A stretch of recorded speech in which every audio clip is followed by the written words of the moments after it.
thank you very much to Ella for that wonderful speech. I love when people talk about the AYCC and in terms of, I even attend lots of speeches where they go along, because it does actually give you a boost. It says, wow, I'm really part of something like that.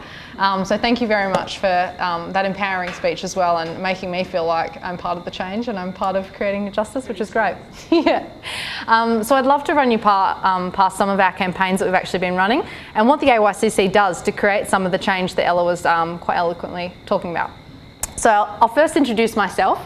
I apologise for my gesture, so I'll try and keep to the podium as much as possible. But my name's Brittany, and I'm currently studying Sustainable Enterprise at Griffith, which is kind of like a melding of business and environment, really. I'm the schools team coordinator for the Gold Coast, and I'm helping them run a campaign at the moment, which is going into schools, into high schools, educating some of the high school students about the issue of climate change and how they can get involved and create action within their own communities. I won't be discussing so much that tonight because I've got lots and lots of photos and everything, and I'm a bit of a photo person, so I'll kind of describe what we're about to do with our photos here. So why do I care about climate change? We always kind of love introducing ourselves and saying, why do we care? Because I think that's really important. It kind of gives you a substance of why you're actually kind of creating this change. So I was very lucky enough to actually go to the UN Conference for Sustainable Development last year as one of the Australian delegates. And when you're there, I was talking to people on the panel for the IPCC, so that's like on Ranjaya Pachauri, excuse my pronunciation, that's probably horrible. But when you're at these kind of conferences and you're dealing with developing nations as well, and you're seeing some of these side conferences and some of the issues that they're talking about, you really start to realise that this isn't something that we just kind of bicker about a carbon tax here. This is actually a massive worldwide issue that we need to start paying attention to, especially when you're listening to seminars that are delivered by small island nations, and they're talking about things like climate rehabilitation, what is it called? Refugees, and that's when it really starts to become a problem. I've also travelled to some of these amazing regions of the world where climate change is already affecting them. So this is me in Nepal, and some of the communities up there will just be completely wiped out, and it's really difficult to go to these places without being affected and without kind of feeling like you need to be you need to be doing something about this problem. But probably one of the main big problems that I find, and one of the biggest things why I care about climate change, is my parents actually live on a small island developing nation, and they live over in Vanuatu. So they've actually got some of the big problems of, in a couple of years, in those 20 years times, when they are facing some of those higher concentrations of CO2 in the atmosphere, of actually sinking. So that's a bit of a concern.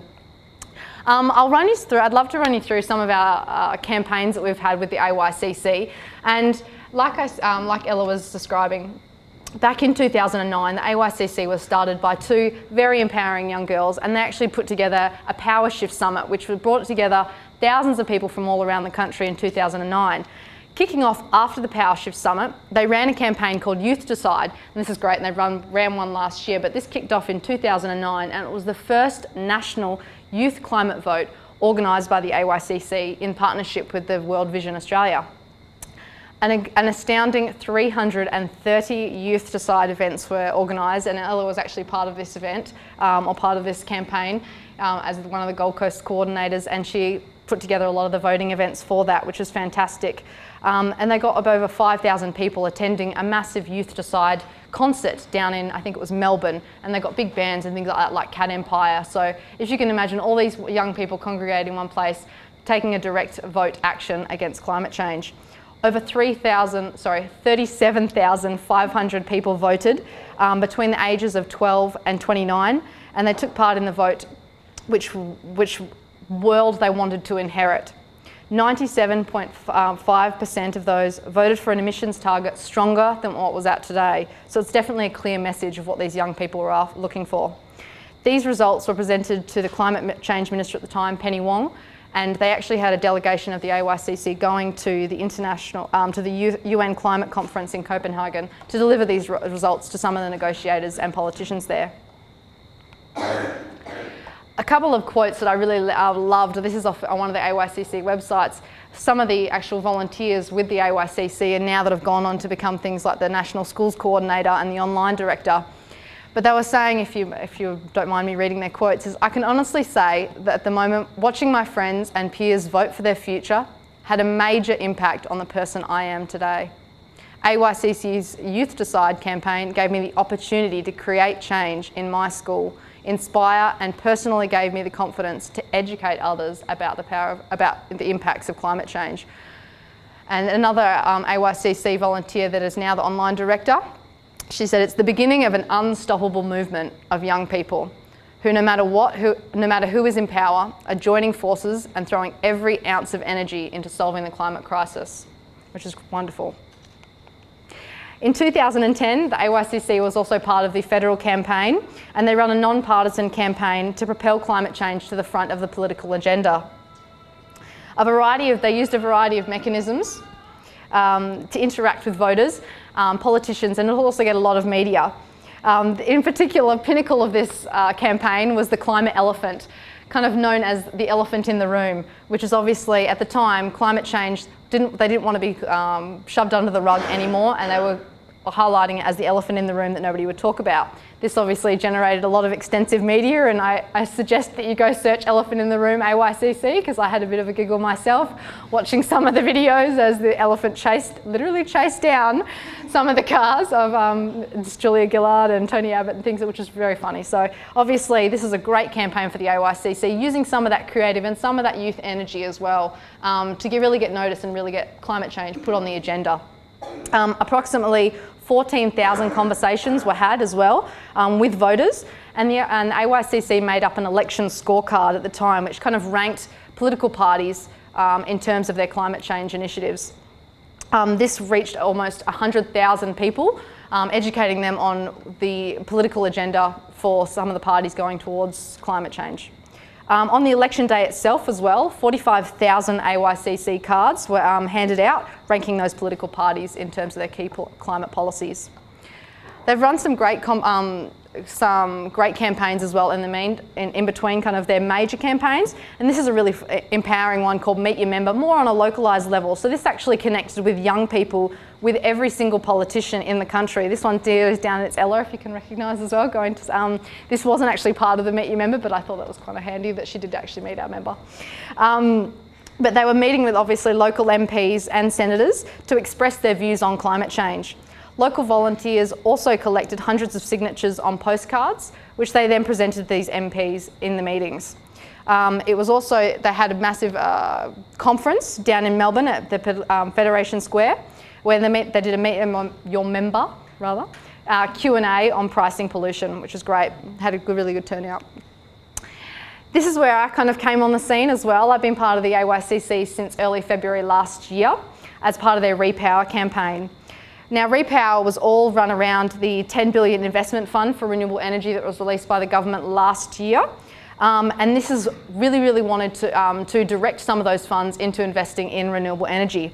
So the whole idea behind Repower is getting local volunteers to hold events, to switch to their local cafes, sports clubs, unis, schools, whatever kind of places you can imagine, to clean energy. So this is really demonstrating that communities are in really support of 100% renewable, and that it can be achieved as well. So this is all about a mix of education and empowerment, both for communities and AYCCs, to create changes in their local community.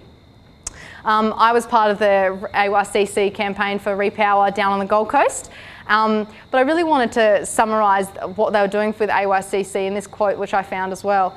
If there's one thing after the AYCC's recent Repower Summit, which they did down in Melbourne, that's it, empowered, which is wonderful. So rather than waiting around for governments to kind of approve some of these investments in renewable energy in local communities, we decided with the Repower campaign that we'd kind of take these changes ourselves and demonstrate that it is possible on a local level. As part of the AYCC Gold Coast, we actually held a big event last year called Repower Mandala, which was incredible to be a part of. And we were raising money to get solar panels and retro light fittings down at an organic arts cafe called Mandala. We had it on Mother's Day, and we had lots of speakers, music, entertainment, workshops and stalls, as well as raffle prizes donated by local community organisations.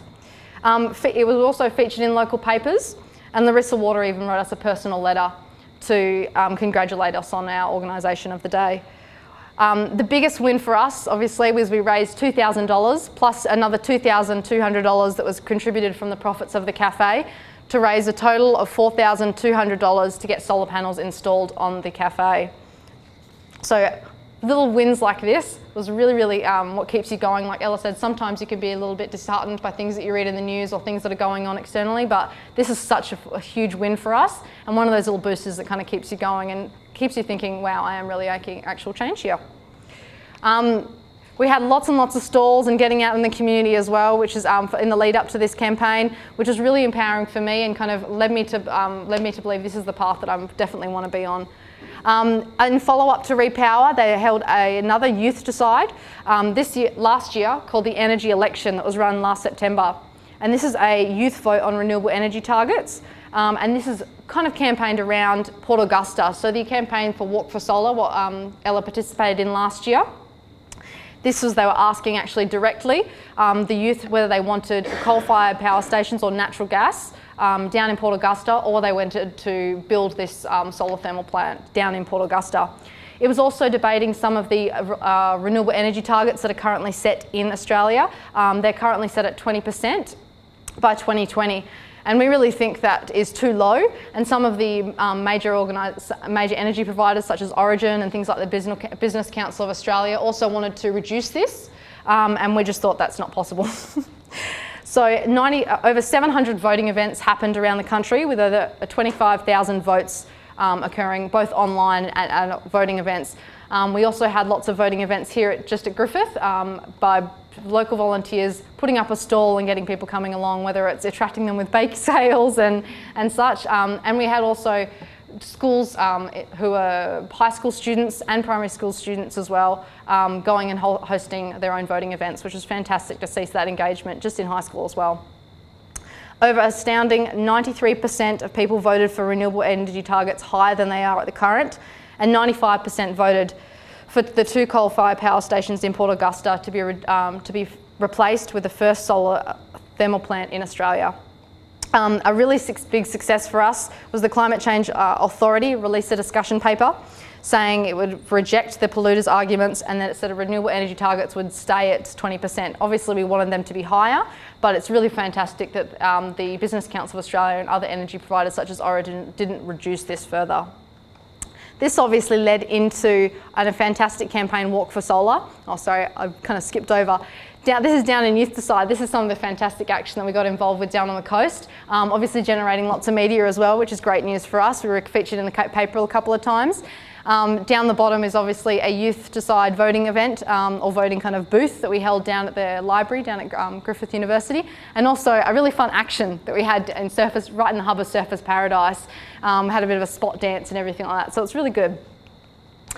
Leading into the Walk for Solar, I won't kind of tell you a lot about the campaign because Ella obviously explained it, but another fantastic thing to be a part of, and I wasn't down there by myself, but we had lots of things in Brisbane called Walk for Solidarity. So there was a small walk in Brisbane, obviously to Wayne Swan's office, to deliver some of these results as well. And so empowering to see some of those young people marching across the country for some of the things that they care about. One of the really strong messages about that as well was that we're not here to tear things down, we're here to build things up. We're not here to say this is bad, this is bad, this is bad. We're here to talk about the possibilities of Australia investing in things like renewable energy and creating a clean energy future with so many opportunities for clean jobs and also better futures for the youth of Australia and for others. So this obviously generated lots of media. They were featured on the news and many news stations as well as in lots of local papers. And this is a really great exposure for the AYCC and for other organisations that were involved, such as Beyond Zero Emissions. They even had the South Australian Energy Minister come and meet them on the walk. And it was actually before the campaign, he was very pro-gas, and now he's singing the praises of solar, which is really great news for us. Even things like the Mayor down in South Australia and down in Port Augusta, completely behind the campaign, where unfortunately even the Mayor of this campaign of Port Augusta is suffering some of the detrimental impacts of some of these coal power plants, things like cancer and things like respiratory problems as well, even suffered by children. So this is great to be able to contribute to such an important campaign, and this is helping the really community at heart. Another big win for us, which is always good to keep inspired. This led actually to a state government establishing a committee to look into the building a solar thermal plant, and now it led to every federal minister being aware of this issue this coming election year. So now it's something that's actually put on the political agenda, and this could actually become the first site of Australia's thermal plant, hopefully, depending on the election. So what's the plan for 2013? I hope you don't mind, I use your photos there. Because we've got some great big plans for 2013. A lot of the actions that we've actually had have obviously been external to Queensland. So for those who are living and residing in Queensland like we all are, this is a fantastic opportunity. That's something that's happening on a Queensland level and a localised level. So I'd like to introduce you to our latest campaign, Game Change. Now, Game Change is all about, as I said, changing the game on climate. But what does this mean? So, at the moment, there are plans to build 9 new mega mines in the Galilee Basin in Queensland, which is up in northern Queensland, running along the Great Barrier Reef. So 5 of them would actually be larger than any other coal mine currently in the country. I'll just demonstrate some of these statistics here. This will double Australia's coal exports to 330 million tonnes a year, and obviously double what we're doing at the moment. The CO2 alone produced from this coal would make the Galilee the 7th dirtiest fossil fuel burner. So if Galilee was a whole country in comparison, so this is looking at comparisons against things like India and China, which is huge. These climate implications are obviously not just specific to Australia, but this has massive global contributions to climate change. There's also health impacts. Some of the local communities suffering there. I was just reading on the news recently. Some of the complaints about some of the coal plumes and even the dust as well that's already blowing across some of these communities. An interesting story actually that my friend Bess told me about coming out of Port Augusta, and even some of the coal plumes there. They had interesting and fun stories to support some of the campaign down in Port Augusta, which I'm sure some of the communities are suffering from up in northern Queensland too. That actually the bowls whites, some of the wives would actually wash the bowls whites and hang them out on the line, and they'd come out in the afternoon and they'd be completely covered in orange dust. And so you can just imagine what that's doing to some of the lungs of the people up in the Galilee Basin. In terms of the reef as well, which is obviously everyone has a bit of a sore spot for the reef, there is 9 new coal ports planned within the Great Barrier Reef area, including mega ports at Aber Point near Bowen and Hay Point near Mackay. 2 of the most beautiful places in the world, if you've ever been there as well. Incredible reef structures, incredible for snorkeling and diving, which obviously has a whole different ball game of impacts for the tourism industry. But those 2 coal ports are set to be the 2 largest coal ports in the world. Over 6,000 extra coal ships every year would travel to those 2 ports alone. So that's all those extra impacts of things like drudging, of oil spills, collisions, of just those 2 ports alone, of those 6,000 ships, is just unfathomable. They've also got plans to dredge out millions of cubic metres of the sea floor, which obviously would have so much impacts on some of the marine and coastal ecosystems there, and who are already suffering some of the detrimental impacts of climate change. So things like ocean acidification and different changes to the ocean currents as well. So this would kind of really put them on the tipping point. This is also all despite recommendations by the UN World Heritage Committee to halt any further expansions. So this is kind of why we're caring, and this is why we think this is the focus of the AYCC at the moment, because they can't go, none of this can go ahead until they've got approval for politicians. So this is kind of where we come in. We need to be making sure that these key players make the right choices for our future and the future of the Great Barrier Reef, as well as some of those local communities which are suffering some of the health impacts up there. So this is a bit of a map of what's going on at the moment. If you're unaware of the Galilee Basin area, they kind of don't join in too much, but obviously you can see that the Great Barrier Reef runs all along those areas where they've got planned to do the coal expansions and the coal beef. If you have never seen Bimblebox as well, I definitely recommend that you go and see that documentary. And there's Bimblebox Nature Reserve right in the hub there, which nobody ever thought would. If people were astounded that they were actually even planning to do that, to do expansions there, but if you haven't gone and seen it, they are definitely doing it and planning to. But wins so far, always good to end on a positive as well.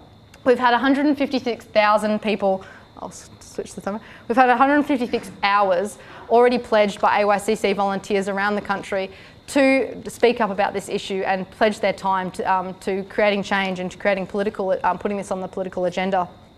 Also, plans to build a new terminal at Newcastle Coal Port has also been delayed by an entire year. As well, Woodside Petroleum has announced that they would not pursue development of the world's biggest gas hub over in James Price Point in Western Australia. Now, while this isn't in Queensland, this sets an incredible precedent for Game Change to be able to create such changes that have occurred in other places of Australia. So it can be done, I assure you. This is actually a quote from the Australian government's submission to the Rio conference that I actually attended in Brazil last year.